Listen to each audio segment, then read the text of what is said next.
All righty, welcome back to the Discover Virginia Beach podcast, where we set out to highlight all there is to discover and what the Virginia Beach area has to offer for both tourists and locals alike. Today, we're joined by local restaurant owner, family man, YouTuber, chef, and entrepreneur. I mean, that's just a few of the many things. So go check out the link in the bio description below and welcome Aristotle Cleanthes. Thank Aristotle, you. Thanks for having me. welcome. What a pleasure. I Thank you for want your to time. Absolutely. I want to be sure to cover all of the amazing businesses and experience you provide here in the Pungo area. So let's jump right in, shall we? Yes, sir. Perfect. So Aristotle, when it comes to Virginia Beach, there are a lot of great things to explore, do, and especially many avenues to grow a business. Walk us through your journey of entrepreneurship and exactly what principles you learned along the way that helped you grow the multiple experiences and businesses you created for yourself here in the Virginia Beach community. So my story starts when I was 17 years old. I was raised by an entrepreneur, and my father gave me the mindset of working for yourself. He said you could work for your own dream or you could work for someone else's. He kept it pretty simple for me. I wasn't really good advocate for school. Not that I'm against school. I just wasn't intrigued with it. It didn't inspire me, and that's why I never did very well with school. But I graduated high school, luckily, and I started my first business my senior year of high school. I got into the landscape business, and I went from cutting grass to doing installs and designs and irrigation and sod and concrete and tree work and fences and decks and anything outside we could really transform your space. But I had an opportunity to open a restaurant when I was 24 years old in the southern end of Virginia Beach, and I opened that with my brother. We ran that together for 9 years, and I separated from him a few years ago and started with Redhead Bay Café, which that really got some good momentum, and we were able to really do some special stuff, Redhead Bay Cafe. And we just got an opportunity this year, 4 years after Redhead was established, to buy Blackwater Trading Post, it's a convenience store, marina, gas station. We have a full service ice cream shop, full service kitchen for dinner, breakfast is grab and go, lunch is grab and go. But we're really just trying to give back to our community in the best way, where we can offer them quality, consistency, and service. So I think one thing that separates us from most businesses is we don't sell products, we sell service. And that's what allows us to grow exponentially, because when people come to our store, they feel welcome, they feel invited, they feel appreciated. And I think that adds a lot of value to their dollar, because people can spend their money anywhere. And I think that's one thing that's really separated me from other businesses, is that the customer service is first, but the quality is just as good. Absolutely. Aristotle, thank you for that high level overview. I mean, what a testament to your character and the way you run your business. Like you said, it's about service. And although you didn't go through the traditional mold of what we typically see in our society, you still are able to, break through that barrier to have your own business, to be part of your community. And I want to highlight that part too, because this podcast was created because of people looking for more community here in the area. So I'd love to know from you, Aristotle, in your own words, what does community mean to you? And really, how has it shaped the way you run your business and raise a family here in the Virginia Beach area? What community means to me is service. I mean, if I can serve my community in the best way, give them what they need, it benefits not only the community, but my family as well. And I think that's one thing that I try to stay focused on, regardless of how hard or how challenging the task was for me to create it. I wanted to be able to do it not only for me and my family in the future for us, but for the community, because we have very limited options out here. And I think that it's humbling that we are limited, because there's not a lot, but you still want to give them the best, right? So if we only have one option and we give them the best, we're going to capture all of the community, and we're going to really be able to encase that in our business plan, which is servicing the community, servicing the people, giving them what they want, and keeping it consistent. And I think that the number one thing is how you feel when you walk in the door. And they say that people spend money with people they like, and we create an environment that people feel comfortable in. And I think that's one thing that separates us from most businesses is when you walk in, you really feel the sense of commitment to service and asking how you're doing, how's it going, what could we do different, what could we change, is everybody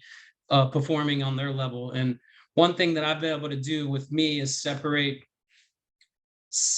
the emotion from the business. So my business is ran with needs, not emotions. So I don't manage people, I manage things, and I lead people. And I think that's one difference that separates me as a leader and as an owner and as a boss. I don't even tell people I'm a boss, because I think that's been so diluted over the years that I tell people I'm the janitor when they ask me what I'm doing, because for me, it's not about, it's not about the hierarchy. It's about the product, right? And what we want to do is keep delivering that product. We don't necessarily want recognition. We want to serve people and keep producing quality stuff. So one of the things, I was talking with my buddy Dave, he owns Dave's Barbecue, and he came in here. He's been supporting me unbelievably. What a blessing. He has an unbelievable barbecue shop up there towards the beach off Oceana. And he was just he was asking, with society and the last 3 years, employees have really, it's been a huge shift after COVID with just work ethic and commitment and reliability. And I think one thing that I'm able to do as a leader is perform in all those areas, and it allows my team to see that as well, which allows them to want to step up and perform, because I always tell my team that I want them to level up. I want everybody to level up, no matter, regardless if they stay with me or not. The goal is to level up in life, and where happiness comes from is from your heart. And I think a lot of people lose sight of that because they chase the dollar instead of the dream, and the dream is to be happy, right? And I think they dilute that when you're growing up through school and through college. And like you said earlier, you touched based on not normal. Like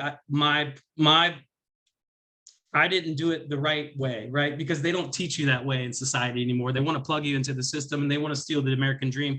They'll give you a loan for college, but they won't give you a loan for your business. And I think that's really backwards for the American dream in society today. See, they plug you into this 90-hour, 50-hour a week work week, and everybody's working their tail off, and they can barely even enjoy what they have to pay for. But in my society, we enjoy our work, because most of us spend most of our time working. So I always say, if you're not having fun, guess what? You're not having fun. It's pretty simple. We try to keep it simple. And I try to lead with positivity. I don't like drama or negativity. And that has came full circle, because it's really helped us build a brand with great positive energy that people are attracted to. So I think my story is a little different than most people's, just because I started when I was young. I started my first business when I was 17. I'm 36 years old. I've been self-employed for 19 years. I've been able to create a lot, and I've been able to give back a lot to my community. My wife and I started a kids foundation. We ran that for 8 years. We gave back selflessly. We got a lot of kids involved in the outdoors. After COVID, it kind of killed our kids foundation, but we kept the momentum rolling, and we rolled it right into this gas station that we just bought, the convenience store restaurant. So what the dream is to keep creating. And I think that's the American dream. And I think that you kind of lose that as you go through school. They kind of steal your dream almost. It's weird, because they don't give you, that backbone that you are what it takes to create America's dream. And that's one thing that I want to share with people, is that you have self-worth and you have a dream, and those things are possible if you believe in yourself. The number one reason people don't succeed is because they believe someone else's negativity, and it steals their dream. So my goal is to inspire people to believe in themselves, to have a dream, to invest in assets, because that's what's going to allow you to grow and have something for your family. So that's what we've been really good about, is being conscious of investing in the business and investing in the brand, because your brand is huge. A lot of people don't want to invest in the brand. They don't want to invest in the image, but that's what creates the momentum. And if you can invest in the image and the brand, and then you have to deliver. So there's so many different steps that are involved. But if you don't have a good brand, nobody's going to show up. I always say nobody's coming to the party without an invitation. So if you don't have your stuff out there, if you're not portraying your brand and your business and pumping it up and really sharing your passion with people, then it's really not going to develop into anything exponential. And I think my exponential growth came from my passion of work. Okay, I work a lot. I worked 85 hours last week. I'm probably at 80.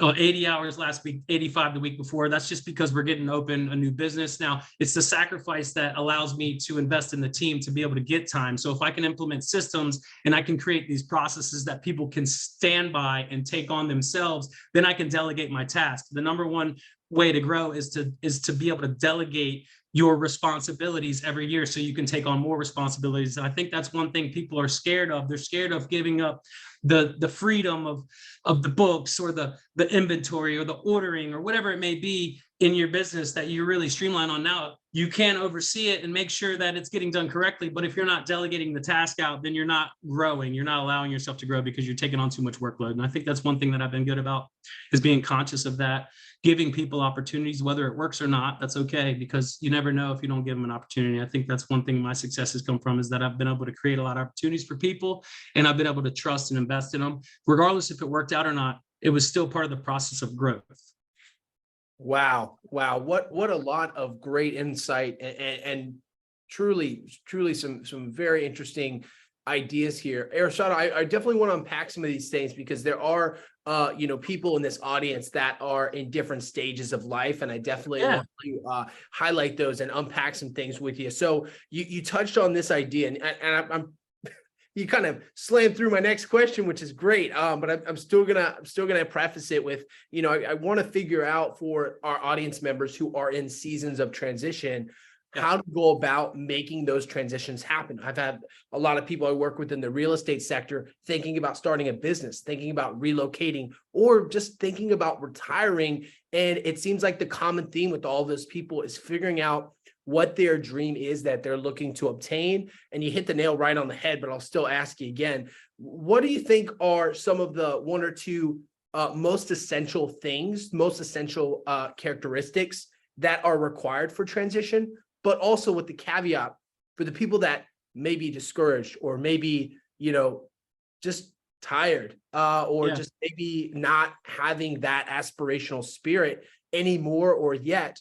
What would you say to those people to start to begin that transition into that mindset? Yes. And you just said it. Mindset. I started training my brain when I was 17 years old. I read a book called The Magic of Thinking Big, and I wrote 3 things on my wall when I was 17. They're still there at my mom's house. But one of them was, what kind of world would this world be if everyone in it was just like me? At 17 years old, that was pretty powerful. And what that means is, are you the best version of yourself? And that's how I interpreted that saying. How can you add value to yourself and your team and the people around you? You do that with mindset. You do that with you do that with mindset. The second thing I wrote on my wall was, who are you when no one's looking? And that one teaches you integrity, because no matter what you do in life, when you go to bed at night, you know how you treated people, you know the decisions you made, you know how you handled whatever situation it was, if you treated them right, if you treated them wrong. And that is one way that I've been able to grow. I've been able to grow personally, because for me, it's not about how you treat me, it's about how I treat you, right? So if regardless of the relationship, or the partnership, or the vendors, whatever the relationship is, it's how you handle your situation, good or bad. And that's the second thing, was integrity. And the third thing that I wrote was, a wise man is a master of his mind, and a fool will be its slave. So if you're not in control of your thoughts and your actions, you are controlled by your mind. So what I've been able to do since I was a young teenager was understand that my mind is controlled by me, not my thoughts, right? We have 30,000, 50,000 thoughts a day. It's the ones that you give energy to that you manifest and grow into. And that's why I've been able to really focus on the positive stuff in my life. And I have an analogy, okay? You have 2 wolves on your shoulders, right? And this is an easy one to break down. So you have a good wolf and you have a bad wolf. And the one that survives is the one that you feed, right? So if you feed the good wolf, you're going to have good shit coming out. If you feed the bad wolf, it's going to be nothing but negative. And it's that simple. Like, I don't put my energy into things I can't control. One. Second is, I can control my mindset and how I react, right? So my reaction is going to be positive, not negative. I always react positive because this is another great analogy I share with people. If I tell you that, let's say you just bought a brand new car, right? It's sitting out in the driveway. Let's say that's your dream. Your car's your dream, right? That's your dream car, but without any fuel, that car is going nowhere. It's just a dream, okay? So it doesn't matter how cool the dream is. It doesn't matter how great the dream is. If you don't fuel the dream, it's never going to go anywhere, okay? That's number one. And the second thing is people steal people's dream because they aren't big enough to dream that big, right? And in my life, I've had a lot of negators, they call them, negative people that want to steal your dream. But I don't let those people bring me down because I don't make it real. I don't give it energy. And I think that's one thing people need to understand is that they're in control of their energy, they're in control of their aura, they're in control of the people around them. I read something a couple of years ago that changed my life. It says, what you don't change, you choose. And if you choose something every day that doesn't make you happy, you're the fault, not what you're choosing. And I think if you put yourself in that position where you become in charge, right, of your life and what you do with your time, then you get your time back. And I think a lot of people lose that. They're stuck in situations that don't make them happy. Okay. And one thing is that that's never going to change unless you change it. And I think people lose sight of that. They feel like they're a victim to their life or a victim to the circumstance of where they are, but they can change that. But the problem is people don't like change because you don't grow in your comfort zone and nobody likes to go out of their comfort zone. My problem is I don't like to be in the comfort zone. I think that's where my growth has came from. And that's the story I want to share with other people. It's not easy. You know what I mean? I got here by grinding, but I enjoy it. There's a difference, right? I go home refueled. I go home happy. And then my home life is unbelievable as well. My she's a great part of my business. She's huge. She does all kinds of social media stuff and all the books and all this great stuff, but it's the total package. You got to have a great home life to be able to get refueled. You got to have a great work environment in order to enjoy it because it's not always easy. So there's different things in my life that I've been able to understand about growth that most people my age haven't. And that's only because I've been doing it for 19 years. I've been leading people. One thing I shared with Dave was you don't manage people, you manage things and you lead people. That's what people always ask me, you having a hard time with employees? No. You know why? Because I'm here leading them. I'm working my ass off so they can have support, right? I'm not just throwing them in there. It's your job. I'm the boss. Why aren't you doing that? I'm doing it. I'm working my ass off. You know what I mean? And I earn that respect from my team and it comes out with them. They work just as hard. And I think it's really humbling. Aristotle, I really appreciate you unpacking that. So just to kind of summarize this as before we shift into our next segment, because I really want to talk about the restaurant too, for those people looking to visit. It seems like this principle and philosophy that's led you down this journey has really been highlighted by these what you call negators, trying to get you off this path, trying to get you to listen to the quote other wolf on the shoulder. And it sounds like what you're challenging people in a lot of ways, and also trying to do with your business is inspire those people to consider another mindset. And even if they're not in that place yet, it seems like your establishment gives the ability to highlight and reflect that. And being a good steward of that mindset. Yeah. So I really appreciate you sharing that. And I want to let people know if they're not in that mindset yet, that's definitely okay. We want to be here to help create that conversation, to help you discover Virginia Beach and challenge you and encourage you in a lot of ways to check out those other mindsets as well. So on the mindset thing, if you don't change your mindset, you don't change your outcome. It's that simple. People wonder why nothing's changing. It's because they don't change the way they think. They don't change the way they handle problems. They don't change the way they interact with people. They don't change the way they handle their business, right? And they wonder why nothing's changing. Well, if you don't change it, you won't change the outcome. So I think that's one thing that I've been really good about is really trying to mold my mindset, and it's really been beneficial on being in control. It helps with mental health. I mean, it helps with so many things that people don't even understand when it comes to life in general. Just being in control mentally is so huge, and I think that's one thing. It doesn't, you don't have to make $200,000 a year to be happy. You can make $60,000 a year and be happy. You know what I mean? It depends on what you're doing, if you're enjoying it, if you have refuelment at home, and I think those are different things that people just lose sight of. Absolutely. Well, Aristotle, I definitely want to make sure we highlight your cafe. So let's go ahead and transition to Redhead Bay Café, located Yes, in sir. Pungo, Virginia. For our out-of-state guests or maybe our tourists who aren't familiar, can you share what Pungo is? And then furthermore, break down the significance that the area has for you. So Pungo is what's left of the original Princess Anne County. Princess Anne County was one of the first counties in Virginia.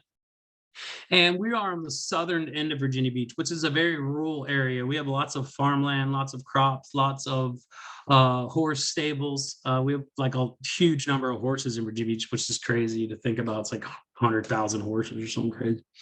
But what we have on the southern end is so personal compared to what we have on the northern end. I think it's really significant, the change of scenery. And what's cool about southern end is there's not a lot of businesses down here. A lot of this is they don't allow it. They don't allow commercial property. They don't allow developments. They haven't allowed all these things to grow and outgrow this community. And I think that's what makes it really special, is it's beautiful out here. It's only, we're 20 minutes from town, we call it, uptown. Right. But we're in the rural area, man. You got tractors and you got trucks, and there's water everywhere and there's farm everywhere. You're just hunting and fishing, and it's really the best of both worlds. I love it. I love it. That is a true testament to Pungo. I'm personally from Texas area myself. So growing up in Texas and moving to Virginia was a bit of a culture shock for me. Yeah, for sure. Started in Portsmouth, Chesapeake area, but Pungo is in a lot of ways obviously very different from Texas, right? It's probably got way nicer weather, but it definitely is that last piece of what I would traditionally call country land. Yes, sir. So Aristotle, can you walk us through a typical day for you at Redhead Bay Café, balancing a thriving restaurant and a family, and like you said, working 65 to 80 hours a week can surely be taxing and keep you on your toes. How do you navigate through the hustle and bustle of the restaurant and walk us through your day? So I wake up about 5:30 every morning.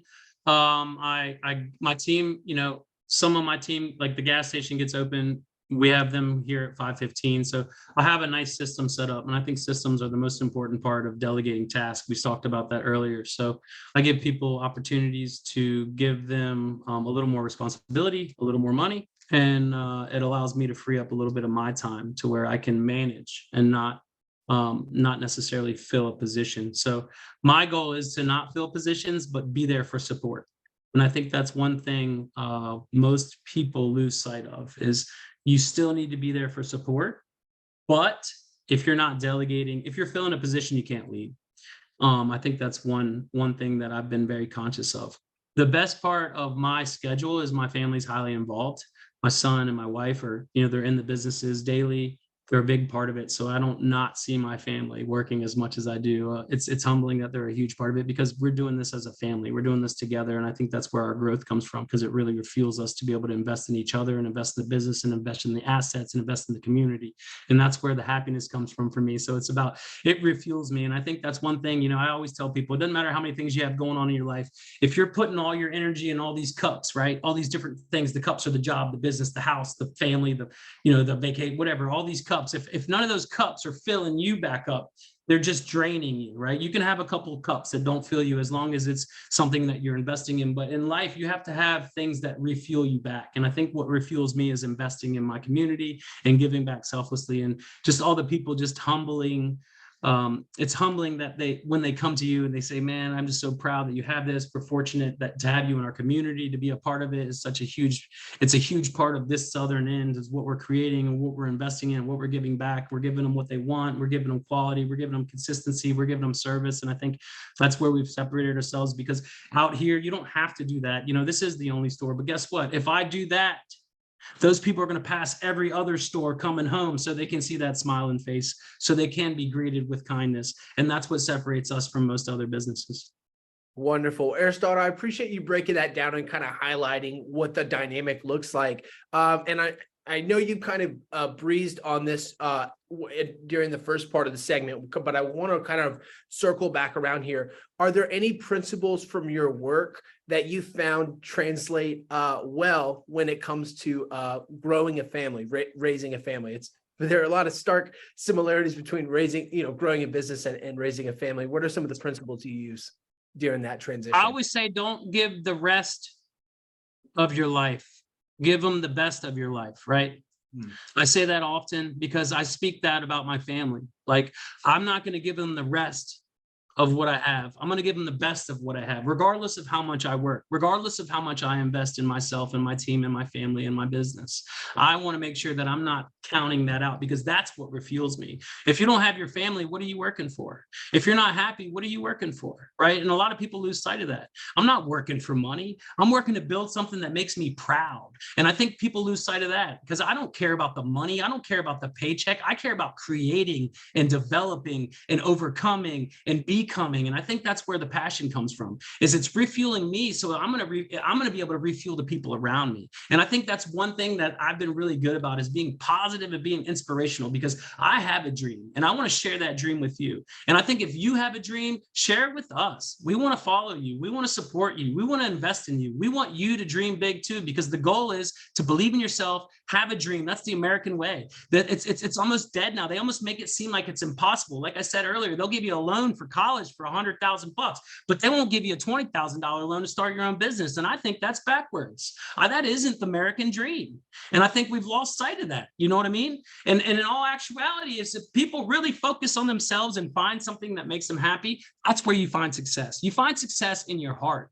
And if you wake up every morning with fire to go to work because you like it, that's where you're going to find success. If you wake up in the morning and you're upset and you're groggy and you're disappointed about going to work, guess what? It ain't going to work out for you.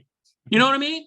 You might want to change your plans, or your mindset, because you could have that job. But if you don't change your mindset because this job isn't going to get you to where you want to be, well, then you need to change how you do it, how you approach it. This is number one. I started my YouTube channel. I had 2 businesses running, bought a brand new one. I had to start my 3rd season this year. Now, I could have very easily not did it.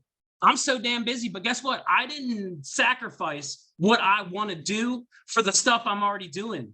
And I think people lose sight of that. That's where my passion comes from. That's where my dream comes from. Investing in myself, believing and overcoming. If you invest in the dream, you will be happy, right? But I spoke on it earlier. If you don't fuel that car, if you don't fuel that dream, it's not going to go anywhere. That's why I did my season 3, regardless of how busy it was. Because for me, it's about investing in myself, which allows me to invest in other people. That's where my success comes from. So find happiness in your heart. That's where you'll find success. Success isn't based on money. Success is based on mindset. I changed my mindset a long time ago, and I'm still changing my mindset, because I want to be a better father. I want to be a better husband. I want to be a better leader. I want to be a better community involvement organizer, right? I want to be a better person for myself, because that's going to allow me to be better for my team, for my community, and for my family. And I think people need to focus on self-worth, self-improvement, because that's where you grow. And that's how you can share with other people. And that's where my success comes from. Aristotle, thank you for unpacking that for us. And for our listeners, this is Aristotle's true passion. And so if you want to be inspired or be a part of that journey, go ahead and make sure you Yeah. follow Redhead Bay Cafe. When I normally do this at the end too, but Yeah. be sure to check them out in Pungo. And if you're wondering, like, oh my goodness, I don't know what to do in between, be sure to check out the Discover Virginia Beach Facebook group, because I make specific guides and resources about all the cool areas to check out. So there's Man, we have so many farm stands out here. We have so many community involved businesses. We have history out here that's like nowhere else in this area. You know, we have generation after generation after generation of farmers that are still running the same farm stands with their kids and their grandkids and all the people locally. So what we have out here is a little bit different than the Northern Virginia Beach, because it's unique. It's very unique, and it's one of a kind. It is it's historical. The roots are deep. It feels like its own city for sure. Yeah. It's definitely, people, because it's funny, they come to the restaurant, like, where are you from? Oh, we're from Virginia Beach. Well, we're still there. I love it. I love it. So Aristotle, we touched on Redhead Bay Cafe, and I understand, you know, you're growing your family, and you also growing your restaurant. And I understand, as you touched on before, you've opened up a new shop. And for those who haven't quite yet heard it yet, Blackwater Trading Post. Yes. Walk us through what led you to opening this shop up on top of everything else you're doing, and so what it is and what it has to offer. It's funny because I didn't want another job. You know, I work enough, but I was approached by my neighbors growing up. They actually owned Blackwater Trading Post, and they approached my wife and I and said, we want to sell you the business. And I said, look, I don't need another job. They're like, but we want you, because we've seen what you've done in the community. We've seen you bring back 2 failing businesses and make them thriving. And we want you to have the opportunity to take this business over and give the community what they want and what they need. And I think it was really humbling.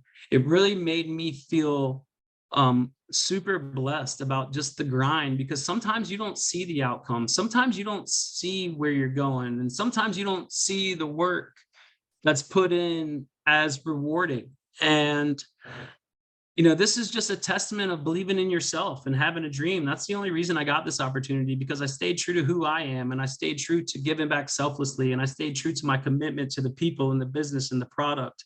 So it's pretty humbling to have the opportunity to buy this place. And we've been rocking, man. We've had a great, we've had an unbelievable response from the community. This place is mental over here, man. We got a gas station, a ice cream shop, a hot dog stand, a marina boat ramp. We got live bait, convenience store, gas, you name it. We got it out here. There's a lot of moving parts, but we're excited. We've been tying it all together, and we've been giving them what they want. And I think that's what people need to focus on. You know, you got to give them what they want in order for them to come back, which is service, quality, consistency, and a smiling face. I think that always helps. I love it. You love it. And for those of you who are listening just to the audio and can't see the video, I mean, Aristotle has some kayaking paddles behind him. I think he's got a cooler and some outdoor gear. So I appreciate you hanging out with me indoors for a little bit. Beautiful. So with that said, are there any other features of the Blackwater Trading Post that you want to highlight? Man, our food, we have grab and go breakfast and lunch. We have breakfast burritos and breakfast croissants and biscuits, and they've been rolling, man. And for lunch, we do a grab and go, which is huge. We have this whole condiment station with mayonnaise and mustard and ketchup and ranch and barbecue sauce. We have pickles and lettuce and tomatoes and onions and pico and chili and cheese and relish. And so it's so cool because there's not many places you can go, get your product instantly, put whatever you want on it, and out the door. You're out the door in 5 minutes. The first article I read, well, I don't read a whole lot, but I did read an article before we bought the gas station about convenience stores, and they say people don't want to be there for more than 4 minutes. So my goal was to streamline the food where you could get quality food fast and not mess up your lunch break. And I think that's really, really working. And we've sold 1,600 cheeseburgers in 9 days for lunch. So it's been good for you. It's pretty humbling. Especially too, because like it's not just and I want to highlight this because I understand it, but I definitely want to emphasize it's not just a gas station out in the middle of the country lane. I mean, you are going to your next stop, whether that's outdoor water activities, or I think you guys have fishing as well too. Yeah, bank fishing and so boat ramp. Absolutely. Yeah. So there's just so much to do there. So that's just like the precipice of your adventure starting out grab and go food. Um, Right. So Aristotle, when it comes to fishing and exploring the outdoors, what are some of your favorite spots to go in the Virginia Beach area as a whole? Just to be on the water, honestly. I mean, the Northwest River, which is the intercoastal, is what the Blackwater Trading Post is connected to. It goes all the way, wraps all the way around to Currituck Sound and into the Back Bay. I was born and raised on the Back Bay watershed. Redhead Bay Café is actually named after the closest bay on Back Bay, which is Redhead Bay. But yeah, the waterways around here, the fishing's great. Just to be able to boat and go to dinner or restaurants or stuff like that is really unique and really special. The landscape itself is just beautiful out here. We have they call it the green sea when all the cattails in the grass is waving in the sun and in the morning. And I think that is just a special place to be. That's why we've been able to grow exponentially down here, is because it's a simple way of life, but we work hard for it. Wonderful. Well, I know unfortunately our conversation is coming to an end. Aristotle, I Yeah. really enjoyed talking with you. I have a few rapid fire questions because Cool. in addition to all of your adventures and journey, you're also like a Bass Pro advocate and affiliate. Yeah. So I Yeah. definitely want to dive into some specific things so that way when people are coming to your restaurant and checking out the area, they have a little bit more context. So first question, rapid fire, give me your answer right away. Favorite dish at Redhead Bay Cafe? Man, that one's hard, dude. Favorite dish? I'd probably go for a Benedict. I'm a Benny guy. I like backfin Benny. It's a great breakfast option. I like runny eggs. I love hollandaise. I'm a sauce guy, so it's definitely easy. That is my breakfast go-to. My lunch go-to would be like the Boom Boom shrimp tacos. Those things are fire, or the chicken Caesar wrap. So Wonderful. Now, second question, best bait to use when fishing in the Pungo area? it just depends on what you're going for. Night crawlers are always universal. You can catch bass and catfish and perch and crappie and bluegill. So that's a really universal one, but it really just depends. I mean, a lot of people, if you're going bass fishing, it's a lot of fun to use artificial bait, topwater or worms or crankbaits or spinners. So it really just depends on what you're trying to target. What's cool about this body of water is it's brackish water. You can catch saltwater fish. You can catch freshwater fish. I mean, they catch drum and flounder and stripers along with bluegill and bass and perch all at the same place. So I think that's what's really special about where we live. Love it. Love it. Now, a lot of our folks are tourists in the community. So if you could only pick one season to visit Virginia Beach, because we do have the 4 seasons, unlike a lot of other places, which season would you pick and why? So my favorite season is the fall, because you still have the warm weather, the ocean's warm. You don't have the hustle and bustle of this like summer society thing, which is kind of nice because it really allows you to enjoy what we have. It's really a little more sacred, a little more peaceful. And I think that's my favorite time of the year. The leaves start changing, it's almost hunting season. And that's one of it's my downtime too. After the summer, it's nice for us to unwind and really focus on the family. That's when we try to take a vacation together and really spend time with each other. So that's my favorite season. I would say fall would be September, correct? September, October-ish for fall, just for those specific months, because we call fall different.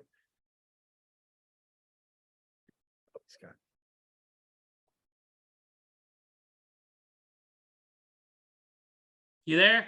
Yeah, it just cut out. Can you hear me okay? Thanks, Aristotle. All righty. Awesome. Okay, just get your audio back on, your video, sorry. Is it not? All right, no idea what happened there. It looks like. Yeah, cool. Awesome. Okay. Beautiful. Aristotle, I really appreciate your time. One final question for you. As a Bass Pro ambassador, it's no secret that you frequent the glorious halls of Bass Pro Shop, Cabela's, and all things outdoors. Can you share with us a few of those products you purchase on a consistent basis that help elevate your work and personal activities like hunting, fishing, and running your various businesses? One of them, it's pretty much hunting and fishing stuff, or like outdoor cooking stuff. Those are my go-tos when I go there. I mean, they have everything you can think of, but I think the goal for me was to share my passion with the outdoors through my food. And I think that's one thing that really separates me, is that my passion for the outdoors with cooking and hunting and fishing has really developed into my lifestyle and in my businesses. And I think that I can share my message with people through food. And I have, people have a whole different feeling about hunting, but we're not, as a hunter, I'm not out there to just kill stuff. I'm out there to harvest stuff, and I'm out there to provide for my family and my friends. And my passion from cooking and developing dishes was made out of love for harvesting these things, taking pride in it, whether it's, from the field to the butcher, to the, because we do everything ourselves, to the packaging, to the table. And if we can have so much passion in something that we provide and share with people, I think people would have a whole different respect on hunting. So for us, it's about really sharing that passion with people. And Bass Pro and Cabela's have been a huge sponsor, a huge support for us. And I have a great ties with Green Top up in Richmond too. They've been huge supporters for all my outdoor stuff with kids and all that too. So I think that these local companies that are outdoor driven have really seen my passion for the outdoors and how it's developed into something even bigger where I can serve people through food. And that comes from my passion for the outdoors. And I think that's one thing that I like to share with people is like, look, you can't look at all hunters as a bad thing. For me, hunting is a place to really find my peace. When I shot a deer on the farm 2 years ago, I had my 4-year-old son come out there, and he was blood trailing a deer. And when we get up to it, he lays down and he pets it and he says, thank you for feeding my family. And that's what I want to share with people. It's not about the kill. It's about the respect. It's about the empowerment of harvesting your own stuff and being able to deliver it and live off of it with your family. And that's what we're sharing from Outdoor Enthusiasts. And that's the message we want to give to you from Bass Pro Shops and Cabela's. Love it. Love it. As we wrap up this very enlightening episode of Discover Virginia Beach, we'd like to extend a virtual red carpet to you, Aristotle, our esteemed guest. This is your moment to share any exciting products or services that you're currently working on. Is there anything special you'd like to feature, or any final thoughts to leave our listeners with for today's conversation? Honestly, for me, it's not about anything that's happening with me. It's about sharing my mindset with you. And I think that's one thing that I really want to emphasize on is, regardless of what you took out of my story today, I want you to understand that you have the same opportunity, that you have the same opportunities to grow, and understand that in this society, it's not set up for you to think like this. And I think that I want to share with you it's mindset. And we touched base on that a lot. I don't care about the products. I don't care about what we have to offer, because for me, it's not about, I don't like to boast myself, but what I do like to do is share my mindset with people so they can try to pick up on that and just tweak theirs a little bit, because it takes time. It's just like anything else. You have to work on it. And it's how you react to things, and it's how you give, what you give energy to. And I think if people can focus on that, they will make their day better off, because things you can't control, there's no reason to give energy to. And I think that's one thing that's allowed me to really grow and focus on the things that I've done in life, is to control that energy output based on the return, which we talked about earlier with filling your cup. Love it. Love it. Well, Aristotle, thank you for that. I will boast on you. If you're looking to learn more about Aristotle, definitely check out the show notes down below. We'll have links to all the socials. That brings us to the end of another insightful episode of Discover Virginia Beach. A big thanks to our wonderful guest, Aristotle Cleanthes, and to you, our dedicated listeners, for joining us on this journey. We hope you continue to explore Virginia Beach with us, and look forward to sharing more exciting discussions with you. Be sure to tune in as we uncover more treasures of Virginia Beach on our podcast series, Beyond the Boardwalk. Thank you, and take care.